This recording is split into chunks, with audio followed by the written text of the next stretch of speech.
Hello mga kapuyaters! It's me again, your Ate Jel. Maupay nga adlaw sa iyong atanan. In Tagalog, magandang araw sa inyong lahat. And I am back again with another video ng aming pamamalengke kaninang umaga. Mga pasado alas 7 pa lang ng umaga ay nakaalis na kami ng bahay para mamalengke. At ang kasama ko ngayon ay si Jonathan at si Nanay. Habang naglalakad kami papuntang palengke ay nadaanan nga namin itong maliit na kariton ni Manong na nagbebenta ng maliliit na isda. Masarap nga ito sa paksiyong mga kapuyaters kaya bumili si Nanay ng nagkakahalagang 100 pesos. Next stop nga namin ay dito sa suki naming nagtitinda ng mga prutas kaya bumili kami ng oranges. Sino ba naman ang tatanggi kung ang tindera malayo pa lang kami ay nakangiti na at hinihikayat na kaming bumili ng binebenta niyang mga prutas at may pa-free taste pa. At bukod pa roon ay lagi kaming binibigyan ng discount ni ate tuwing bumibili kami ng prutas sa kanya. Higit sa lahat ay fresh at matatamis yung mga prutas na nabibili namin kay ate. Kaya naman, sulit din yung gastos. At fast forward nga ay nadaanan din namin itong kariton na nagbebenta ng mga kamoting kahoy, saging at kamote.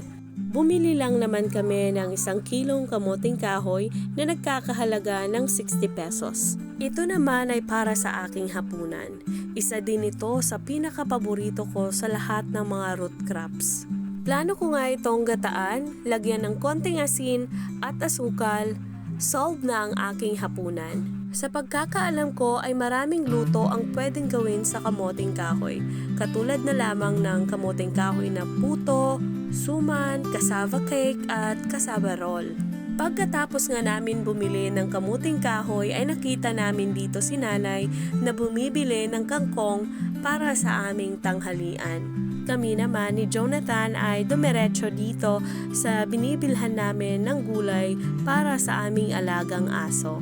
At paglingon ko nga sa aking likuran ay nakita ko naman si Nanay na bumibili ng sili, sibuyas, bawang at iba pang sangkap para sa kanyang lulutuing gulay mamaya.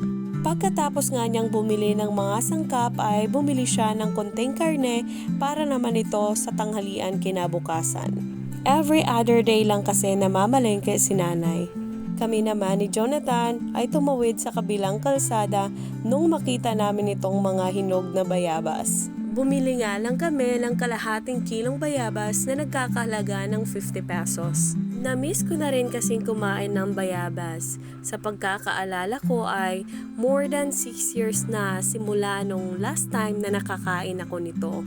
Nakaka-amaze lang din talaga ang prutas na ito because it serves as a reminder of our humble beginning and also it reminds us to always keep our feet on the ground no matter how far we have come. At bumili din pala si Nanay ng maliliit na santol. Pagkatapos naman sa prutas ay bumili din kami ng chicken liver para sa aming alagang aso.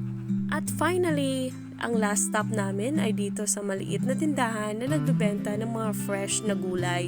Bumili lang si Nanay ng ilang pirasong okra at umuwi na rin kami.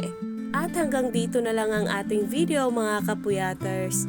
May God blesses you and your family always. Ingat!